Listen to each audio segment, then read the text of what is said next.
As you should know, NBA stars retire with millions upon millions of dollars. You would think that they would have some ability to manage that amount of money and not go broke. However, that is the case for some of the stars. They go broke. I've compiled a list of the top 10 retired NBA players who are now broke.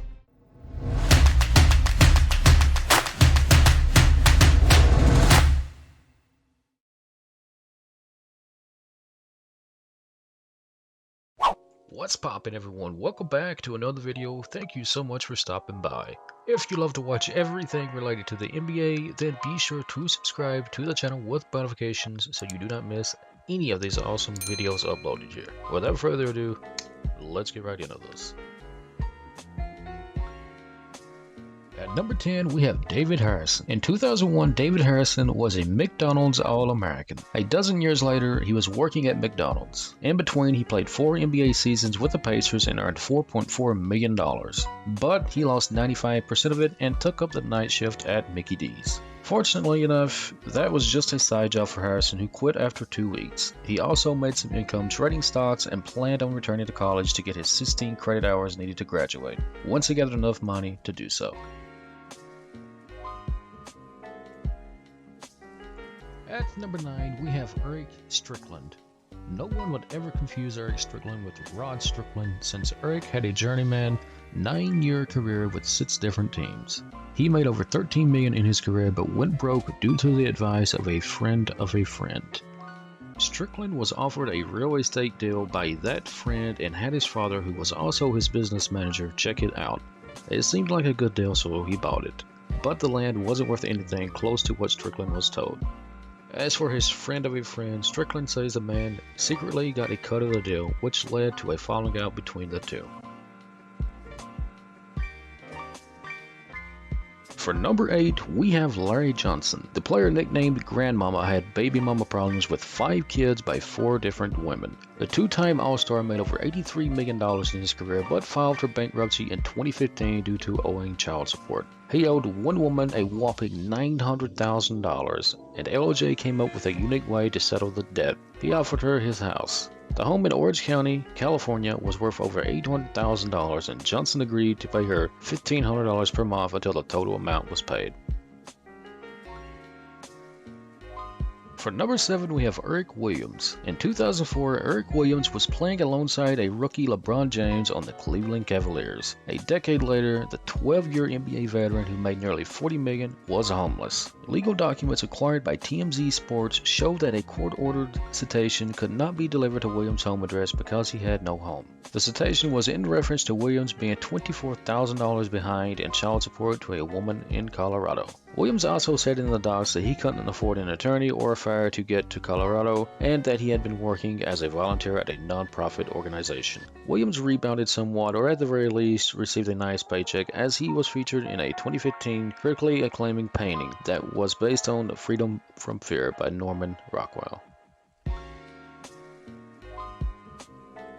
The number 6 spot, we have Glen Rice. Nicknamed G-Money during his NBA career, Glen Rice was then just called G after retiring because he had no money. That became evident in a paternity suit filed against the 3-time NBA All-Star, which Rice, who made over $68 million in his career, asked a judge to reduce his monthly child support payments from $1,500 to $600. Court papers said that Rice has attempted to become gainfully employed in various capacities but has been unable to earn a semblance of meaningful income. The little income that Rice was receiving came from profiting off his own likeness via memorable signings and appearances. However, that amount wasn't enough for his child support payments, and a judge agreed to allow Rice to pay the lower monthly payments. For number 5, we have Dennis Rodman. Between his several trips to North Korea, the Worm had several trips to the local courthouse to deal with child support and or alimony payments. Dennis Rodman was unable to keep up with his own living expenses for his lifestyle, and his third wife said he owed over $800,000 in child support and another $50,000 back in spousal support. His lawyers, who worked pro bono, described the 5-time NBA champion as broke and extremely sick, and shortly thereafter, he entered rehab for alcohol abuse. When Rodman was inducted to the Hall of Fame, he said, "I didn't play the game for the money. That's an honorable statement, but perhaps he should have bargained for more money during his career, as well he needed it later in life. Or perhaps he should just have not been as reckless with the 26 plus million he earned in his career.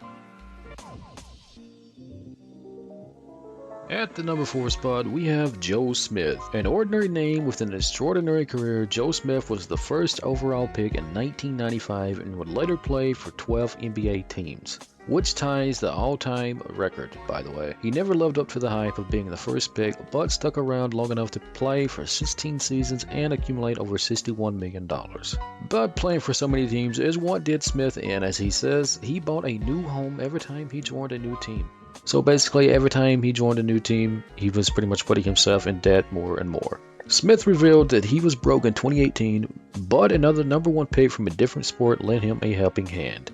Former MLB star Alex Rodriguez featured Smith in his CNBC show Back in the Game, which he helps former athletes get back on solid financial footing. With the help of A-Rod and a financial advisor, they devised a plan that should help Smith overcome his $157,000 debt by paying off 30% each year, enabling Smith to become debt-free by 2022. Coming in for the number 3 spot, we have Daria Smiles. Drafted straight out of high school in 2000, he became a millionaire as a teenager. But as he got older, he still made teenage mistakes and wasted his career earnings of $62 million. In 2016, he went broke and listed $460,000 in assets, but $1.57 million in liabilities. He lost more than $100,000 in 2 failed real estate deals, including one in St. Louis with rapper Nelly and former Ram Marshall Falk. To pay off creditors, Miles had to sell many of his prized possessions, including a signed Dirk Nowitzki shoe, a signed LeBron James jersey, and they even took his karaoke machine. Miles received a total of $12,780 for selling his belongings, and while that doesn't get him out of the red, he appears to be on the road to recovery. For the number 2 spot, we have Shawn Kim. The Rain Man was one of the NBA's most popular players during his time with the Seattle Supersonics. But after leaving Seattle in 1997, everything went downhill both on and off the court for Kemp. He gained roughly 80 pounds during the NBA's lockout in 1998 and went from a perennial all-star to a bench player. He was also arrested multiple times for drug possession and fathered at least 7 children by at least 6 different women. Those child support payments would hurt the bank account of anyone, including someone like Kemp, who made nearly $90 million in his career. To make a little extra money, Kemp tried to mount a comeback in 2008, 5 years after his last NBA game, and with no surprise, no teams were accepting of him. And finally, for the number 1 spot, we have Antoine Walker. A Chicago native, Antoine Walker had the opportunity to play pickup basketball games with Michael Jordan while he was still a teenager. But unlike Jordan, Walker's fortune didn't grow after he retired from the game. It did the exact opposite, in fact. Walker started his career with the Boston Celtics in 1996, was a 3-time All-Star, and won a ring with the Miami Heat. But just a year after his last game in 2008, Walker was arrested for writing bad checks related to gambling debt. He owed 6 figures to multiple casinos, and by 2010, Walker, who made over $108 million in the NBA, filed for bankruptcy. Well, there you have it, guys. Just because you're rich doesn't necessarily mean that you have the brains to manage your money correctly. I personally think that if you're going to be making millions of dollars, you really should have an accountant or something to manage your cash if you don't know what you're doing. Anyways, thank you guys so much for watching the video. Be sure to subscribe to the channel with notifications. If you're new here, be sure to like if you enjoyed. Comment below, let me know what you'd like to see on the channel. As always, thanks for stopping by. I'll see you in the next one.